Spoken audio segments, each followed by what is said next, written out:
बिस्मिल्लाहिर्रहमानिर्रहीम।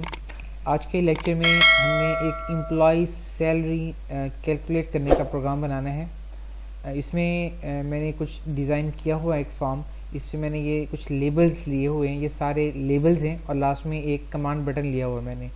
और इनका फ़ॉन्ट साइज़ और दूसरी जो सेटिंग है इसकी बैक कलर की और डिफरेंट, वो मैंने सब इसमें की हुई है पहले से। ये जो आपको टॉप पे नज़र आ रहा है ये भी एक लेबल ही है, लेकिन इसका मैंने अपेयरनेस स्टाइल जो है, बैक स्टाइल जो है वो मैंने ट्रांसपेरेंट किया हुआ है। यहाँ से ओपैक कर दें तो ये इसका जो है ना वो वापस आ जाएगा कलर। मैंने इसे ट्रांसपेरेंट किया हुआ इस तरह से। तो इसकी बाकी जो सेटिंग्स है मैंने फ़ॉन्ट की वो भी की हुई है इसके ऊपर। और ये राइट साइड पे भी आपको लेबल्स नज़र आ रहे हैं और लेफ़्ट साइड पे भी ये सारे लेबल्स ही हैं। हमने काम क्या करना है कि हम जब रन टाइम पे इस प्रोग्राम को चलाएंगे तो इस बटन पे क्लिक करेंगे तो हमसे पूछेगा कि जी प्लीज़ टाइप योर सैलरी। हम सैलरी देंगे, वो ये convince allowance, medical allowance, educational allowance, ये सारे अलाउंसेस और ये ग्रॉस सैलरी टैक्स वगैरह खुद ही कैलकुलेट कर लेगा। देखें ये सारे लेबल्स क्यों लिए हैं मैंने, कि लेबल्स में आप जो भी कुछ लिखते हैं उसे चेंज नहीं कर सकते। देखें मैं इसमें कुछ लिख नहीं सकता, इन सब में किसी में भी मैं कुछ नहीं लिख सकता, ठीक है जी, ये फिक्स होते हैं पहले से ही। तो इसमें आंसर आपको हमेशा लेबल में लेना चाहिए क्योंकि इससे आपका चेंज नहीं हो सकती वैल्यूज़, ठीक है जी। तो अब हम इसको बनाना स्टार्ट करते हैं। सारी कोडिंग हमने इस बटन में करनी है क्योंकि जब हम इस बटन पे क्लिक करेंगे तो वो सारी कमांड्स एग्जीक्यूट होंगी। मैं इसके कोड में चलता हूँ। अच्छा, लास्ट टाइम हमने अब तक जो भी वेरिएबल्स पढ़ लिए हैं हमने सिर्फ इंटीजर वेरिएबल और स्ट्रिंग वेरिएबल डिस्कस किया था कि स्ट्रिंग में हम कोई नाम वगैरह लिखते हैं और इंटीजर में हम कोई नंबर लिखते हैं, लेकिन होल नंबर कोई, यानी 1 2 3 4 1000 2000 10,000 इस तरह से। लेकिन हमने अब तक एक और वेरिएबल हमारा रहता है जो हमने डिस्कस नहीं किया, उसका नाम है डबल। उस वेरिएबल का नाम है डबल। डबल जो नाम का वेरिएबल है इसमें आप फ्रैक्शनल वैल्यूज़ ले सकते हैं, यानी पॉइंट के बाद जो आपका आंसर आ रहा हो वो आप डबल नाम के वेरिएबल में लेंगे। लेट्स से अगर मैंने लिखना हो 5.002 तो उसके लिए आपने इंटीजर वेरिएबल यूज़ नहीं करना, उसके लिए आपने डबल वेरिएबल यूज़ करना है। तो आज मैं जो प्रोग्राम बनाने जा रहा हूँ उसमें मैं सारे डबल वेरिएबल्स ही यूज़ करूँगा, ये इसके लिए ज़्यादा प्रॉपर होगा। तो मैं यहाँ पे एक वेरिएबल लेता हूँ dim B salary as double. B salary stand for basic salary. मैंने उसे इन शॉर्ट कर दिया ताकि वेरिएबल का नाम, जैसे मैं आपको पहले बता चुका हूँ कि वेरिएबल के नाम शॉर्ट से शॉर्ट हों और ऐसे नाम हों कि आपको देखते ही पता चल जाए कि आपने क्या नाम लिखा है उसका। तो इसके बाद आपने एक और वेरिएबल ले लेना है सेकंड। हमारे पास ये डिफरेंट जो सारे हैं वेरिएबल्स लेने पड़ेंगे, convince allowance, medical allowance, educational allowance, सभी मैं यहाँ पे ले लेता हूँ।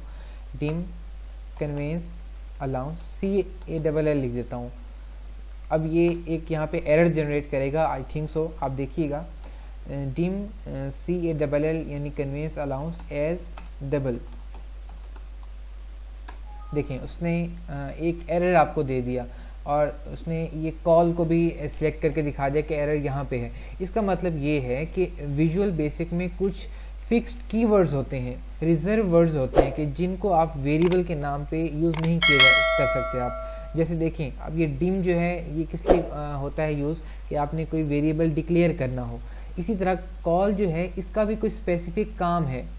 कीवर्ड जो होते हैं वो किसी मखसूस काम के लिए बनाए जाते हैं। अब मैं इस तरह तो किसी वेरिएबल का नाम मैं डिम भी नहीं रख सकता, इस तरह से ना भी मैं किसी वेरिएबल का नाम कॉल भी नहीं रख सकता।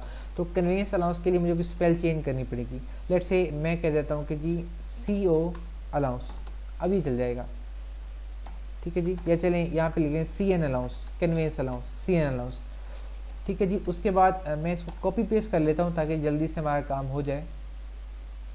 Copy and then paste. यहाँ पे मैं नाम चेंज कर देता हूँ, ये CN अलाउंस की जगह मैं लिख देता हूँ MED अलाउंस यानी मेडिकल अलाउंस, ठीक है जी। इसके बाद EDU अलाउंस, एजुकेशनल अलाउंस, और जी इसके बाद है जी BS allowance, big city allowance, ठीक है जी। और इसके बाद है जी आपकी ग्रॉस सैलरी, जैसे BS सैलरी लिखा तो हमने यहाँ पे G सैलरी लिख देते हैं। और इसके बाद होगा जी आपका टैक्स का वेरिएबल जो आप टैक्स इस पे पे करेंगे। और लास्ट में होगी नेट सैलरी। थोड़ा सा मैं बता दूं आपको कि ये जो हम एम्प्लॉय की सैलरी कैलकुलेट करने का प्रोग्राम बनाने जा रहे हैं, इसमें होगा क्या। देखिए, हमने बेसिक सैलरी सिर्फ देनी है उसे, इनपुट हम सिर्फ बेसिक सैलरी देंगे, उसके बाद ऑटोमेटिकली उस पर अलाउंस देगा, वो हमें कन्वेंस अलाउंस, इस पर हम फार्मूला लगाएंगे, और उसके बाद मेडिकल अलाउंस भी ऑटोमेटिकली देगा, एजुकेशनल अलाउंस भी इस तरह से। ये सारे अलाउंसेस जो हैं, ये बिग सिटी अलाउंस, सारे ये अलाउंसेस को जमा करके फिर उसमें बेसिक सैलरी को जमा करके ये ग्रेस सैलरी बताएगा हमें, sorry gross salary. Gross salary किसके बराबर होगी कि बेसिक सैलरी उसके उसमें सारे अलाउंसेस जमा कर दें तो हमारे पास ग्रॉस सैलरी आ जाती है।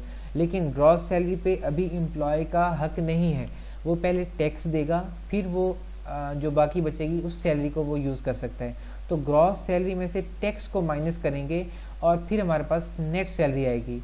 तो नेट सैलरी का फार्मूला क्या बनेगा कि ग्रॉस सैलरी में से माइनस करें टैक्स को। और टैक्स हमने कैसे कैलकुलेट करना है कि टैक्स पे चलें, हम इफ़ का फार्मूला लगाते हैं, इफ़ की मदद से हम टैक्स कैलकुलेट करेंगे। ठीक है जी, आप ये सभी पे इफ़ यूज़ कर सकते हैं, बेसिक सैलरी पे भी, बाकियों पे, सभी पे, लेकिन यहाँ मैं फिक्स इस तरह कर देता हूँ। चलें जी, स्टार्ट करते हैं काम। सबसे पहले मैं कहता हूँ हमने बेसिक सैलरी यूज़र से मांगनी है, तो मेरे ख्याल से हम इनपुट बॉक्स से ले लें तो ये ज़्यादा बेहतर रह जाएगा। मैं कहता हूँ जी बेसिक सैलरी, बी सैलरी, वो बराबर है इनपुट बॉक्स, और इसमें जी लिख दें please type your basic salary. ठीक है जी, इसके बाद इनवर्टेड कॉमास क्लोज, एक कॉमा देंगे, उसके बाद आपने टाइटल देना है कि जो आपके इनपुट बॉक्स के ऊपर टाइटल बार पे लिखा हुआ आएगा। मैं यहाँ पे लिख देता हूँ जी बेसिक सैलरी, ये हमारा टाइटल है। उसके बाद एक inverted commas close, then comma, और डिफ़ॉल्ट वैल्यू देनी है आपने। डिफ़ॉल्ट वैल्यू क्या होती है ये मैं आपको बताता हूँ बाद में, याद रखिएगा डिफ़ॉल्ट वैल्यू हम यहाँ पे 0 दे रहे हैं। ठीक है जी, इसके बाद इनवर्टेड कॉमास क्लोज और ये पेरेंथेसिस क्लोज और देन एंटर। बेसिक सैलरी हमने यूज़र से पूछ ली इनपुट बॉक्स के ज़रिए। उसके बाद हमने कैलकुलेट करना है जी CN अलाउंस। मैं यहाँ से कॉपी पेस्ट कर लेता हूँ वेरिएबल्स को, ताकि मुझे नाम की स्पेल में गलती ना हो जाए। तो CN अलाउंस किसके बराबर होगा, मैं कहता हूँ जी CN अलाउंस जो है वो बेसिक सैलरी को मल्टीप्लाई करें जी 2 की और डिवाइड करें 100 पे। ये इसका मतलब क्या है कि बेसिक सैलरी का 2%। सी अलाउंस जो है ना, ये सारे अलाउंसेस जो हैं ये बेसिक सैलरी की बुनियाद पे हमने कैलकुलेट करने हैं। मैंने कहा जी सी अलाउंस जो है, कन्वेंस अलाउंस जो है वो बेसिक सैलरी का 2% है। ठीक है जी, उसके बाद सेम मैंने मेडिकल अलाउंस जो, इसको मैं चलें कॉपी पेस्ट कर लेता हूँ, यहाँ पे सिर्फ नाम मैंने चेंज कर देने हैं। जो मेडिकल अलाउंस है वो बराबर होगा basic salary multiply with, let's see, आपने एज्यूम कर रहे हैं, हम ऐसे फिक्टिशियस वैल्यूज़ दे रहे हैं, ये होगा जी 2.5% होगा। देन अगेन इसे कॉपी पेस्ट कर लेते हैं इस लाइन को, और नेक्स्ट अलाउंस है हमारा एजुकेशनल अलाउंस। जो एजुकेशनल अलाउंस होगा जी वो बेसिक सैलरी का लेट्स से जी 3.5% है। इसके बाद अगेन कॉपी कर लेते हैं, और इसके बाद है जी एजुकेशनल अलाउंस के बाद हमारे पास big city allowance. Big city allowance पे चलें एक और कम कर लेते हैं हम। बिग सिटी अलाउंस में फिक्स कर देता हूँ कि जी बिग सिटी अलाउंस 1000 रुपये होगा, सबको 1000 मिलेगा, चाहे जिसकी सैलरी जितनी भी है। ठीक है जी, उसके बाद हमने ग्रॉस सैलरी कैलकुलेट करनी है। तो ग्रॉस सैलरी किसके बराबर होगी, जैसा कि मैं पहले बता चुका हूँ कि basic salary, B salary, basic salary जो है हमारी बी सैलरी प्लस सारे अलाउंसेस। सारे अलाउंसेस कौन कौन से, ये कन्वेंस अलाउंस, और उसमें जी फिर प्लस कर देना है जी मेडिकल अलाउंस, फिर प्लस कर देना है जनाब एजुकेशनल अलाउंस, फिर प्लस कर देना है आपने बिग सिटी अलाउंस। इस तरह से सारे अलाउंसेस जो है ना वो आपने इसमें ऐड कर देने हैं, तो आपके पास ग्रॉस सैलरी आ जाएगी। अब जैसा कि मैं पहले बता चुका हूँ कि ग्रॉस सैलरी पे एक एम्प्लॉय का पूरा हक नहीं होता, वो पहले टैक्स पे करता है। तो टैक्स पे मैंने कहा था हम फार्मूला लगाते हैं इफ़ का। मैं कहता हूँ अगर अब जो टैक्स है वो आपकी ग्रॉस सैलरी पे लगेगा, ना कि बेसिक सैलरी पे। बेसिक सैलरी में सारे अलाउंसेस जमा होंगे तो ग्रॉस सैलरी आ जाएगी। अब ग्रॉस सैलरी पे टैक्स लगेगा आपका। अब मैं कहता हूँ कि जी अगर जो आपकी ग्रॉस सैलरी है, मैं ऐसे कॉपी पेस्ट कर लेता हूँ, ग्रॉस सैलरी जो है वो अगर ग्रेटर देन और इक्वल टू 5000 हो, 5000 से बराबर हो या ज़्यादा हो, तो क्या करना है जी, तो टैक्स जो है वो कितना होगा। अब चूँकि मैं पहले बता चुका हूँ टैक्स ग्रॉस सैलरी पे लगेगा, तो टैक्स जो है वो ग्रॉस सैलरी का 0.25% होगा। ठीक है जी। वरना इसके अलावा जो भी सूरत हाल होंगी उनमें क्या होगा कि जी टैक्स जो है वो बराबर हो जाएगा ग्रॉस सैलरी का 2.2%, इस तरह से। ठीक है जी, ये आपने कैलकुलेट कर लिया। इसके बाद एनडी और लास्ट में हमने कैलकुलेट करना था सबसे आखिर में ये हमारा नेट सैलरी। तो नेट सैलरी मैं आपको बता चुका हूँ, ग्रॉस सैलरी में से टैक्स माइनस कर दें तो नेट सैलरी आ जाती है। ये यहाँ से मैं कॉपी कर लेता हूँ इसका नाम, और यहाँ मैं लिख देता हूँ कि जी नेट सैलरी बराबर है ग्रॉस सैलरी जी सैलरी माइनस टैक्स। तो ग्रॉस सैलरी में से टैक्स माइनस करेंगे तो आपके पास नेट सैलरी आ जाएगी। अब इसे रन करते हैं, देखते हैं ये काम कर रहा है। इस पर क्लिक करते हैं, आपसे पूछ रहा है please type your basic salary. अब देखिए हमने इनपुट बॉक्स में एक मैसेज दिया था सबसे पहले, please type your basic salary, वो यहाँ पे आ गया। उसके बाद टाइटल दिया था, वो ये आया हुआ है बेसिक सैलरी। उसके बाद हमने डिफ़ॉल्ट वैल्यू दी थी, वो ये है 0। यहाँ कुछ भी दे सकते थे आप, लेकिन मैंने 0 दी है, इसलिए आप इससे कुछ भी आप यहाँ पे दे सकते हैं। ठीक है जी। अब मैं यहाँ पे लिख देता हूँ कि मेरी सैलरी जो है वो है 10,000। ओके, अब उसने तो कुछ नहीं दिखाया हमें। अब हमें आंसर्स को इन लेबल्स में पोस्ट करने पड़ेंगे। ठीक है जी, इन लेबल्स में आंसर को शिफ्ट करना पड़ेगा, पोस्ट करना कहते हैं उसे। तो मैं दोबारा लेबल में जाता हूँ, पहले इनके नाम देख लें, इनके नाम क्या है। मैंने इनके नाम दिए हुए हैं पहले। इसका नाम है जी LBL1। देखिए हमने इस साइड वाले लेबल्स पे काम नहीं करना है। देखिए ये सिर्फ मैसेज है, इस पर कोई आंसर तो हम नहीं दिखा रहे, हमने सिर्फ इन साइड वाले लेबल्स के नाम चेंज कर रहे हैं कि हमने इस पर मैसेज दिखाना है। ये LBL1 दिया हुआ मैंने, ये LBL2 है, 3 है, 4, 5, 6, 7 और 8, इस तरह से। तो अब दोबारा से हम जो है सैलरी कैलकुलेट करने के उसमें चलते हैं। इसमें लास्ट में नेट सैलरी के बाद में आपने लिख देना है कि जी जो LBL1 है वो बराबर हो जाए बेसिक सैलरी के, बी सैलरी, कि वहाँ पे बी सैलरी आपको शो हो LBL1 में। सेम ऐसे ही LBL2 में क्या होगा आपको, यहाँ से मैं कॉपी पेस्ट कर लेता हूँ। LBL2 में जनाब आपको शो होगा कन्वेंस अलाउंस, उसका नाम हमने लिखा था C अलाउंस। चलिए यहाँ से हम वेरिएबल्स के नाम कॉपी पेस्ट कर लेते हैं। CN अलाउंस, इस तरह से ये लिख दें आप यहाँ पे। ये LBL2 था, और देन LBL3 जो है वो बराबर हो जाए मेडिकल अलाउंस है थर्ड में। इसे कॉपी कर लेते हैं। ये देख रहे हैं मैंने यहाँ पे पहले नाम दे दिए थे, ये LBL3 ये रहा LBL3, और 3 में मैंने क्या लिख रहा हूँ, मेडिकल अलाउंस। ठीक है जी। तो हम कहाँ पे थे कि लेवल 3 में मेडिकल अलाउंस, और सेम इसके बाद जी लेवल 4 में है एजुकेशनल अलाउंस। मैं लिख देता हूँ LBL4 is equal to educational allowance को यहाँ से कॉपी पेस्ट कर लेते हैं।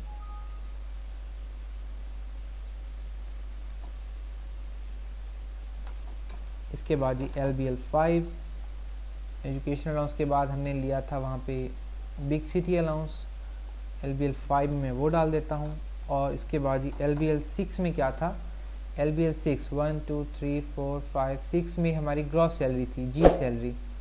ठीक है जी। तो ग्रॉस सैलरी यहाँ पे मैं LBL6 में लिख देता हूँ, LBL6 is equal to gross salary. मैं यहाँ से कॉपी कर लेता हूँ इस तरह से। ठीक है जी। इसके बाद आपकी जो LBL7 था वो बराबर था टैक्स के, यहाँ पे आपने टैक्स शो कराना है। LBL8 जो है उसमें आपने नेट सैलरी शो करानी है, नेट सैलरी, इस तरह से। तो इसे मैं क्लोज करता हूँ, हमारा कोड का पोर्शन कंप्लीट हो गया। आप कोड नोट करना चाहें तो आप वीडियो को ब्रेक करके, पास करके आप जो है यहाँ से कोड नोट कर लिया करें। इस तरह से ये कोड है इसका। और ये प्रोजेक्ट आपके वीडियो लेक्चर्स की जो डिस्क है उसमें भी ये सेव हुआ है, वहाँ से भी आप इसका कोड देख सकते हैं। ठीक है जी। मैं इसे रन करता हूँ। अब इसे आपने इस बटन पे क्लिक करना है, पूछ रहा है please type your basic salary, let's say हम कहते हैं 6000। ओके करते हैं, सारे आंसर यहाँ दिखा देगा आपको।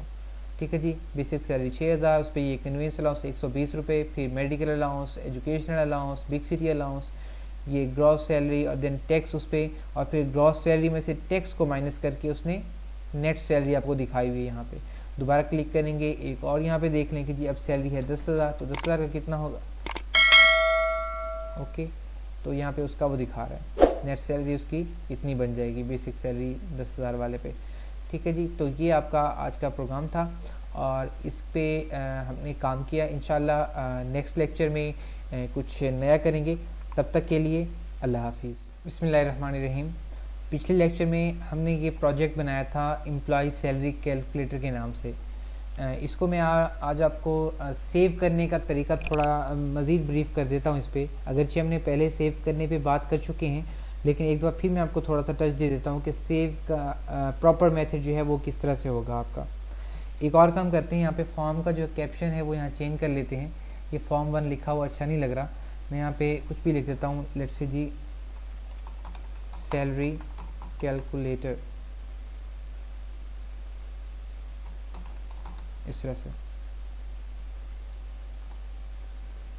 और इसका आइकन भी मैंने आपको चेंज करना बताया था, वो यहाँ से चेंज कर लेते हैं। यहाँ पे वीबी के डिफ़ॉल्ट आइकन्स आपको इस फोल्डर में मिल जाएंगे, common, then graphics, then icons, और यहाँ पे ये डिफरेंट आइकन्स की कैटेगरीज हैं। लेट्स से अगर आप कंप्यूटर के बारे में देखना चाहते हैं तो यहाँ पे जाएं, फ्लैग्स यहाँ पे पढ़े हैं, मेल के बारे में, ऑफिस के बारे में आइकन्स, ये सारे आइकन्स के फोल्डर हैं। यहाँ पे चलते हैं, इसमें आप डिफरेंट जो है वो देख लें, जो आपको अच्छा लगे आइकन वो यहाँ पे आप लगा सकते हैं।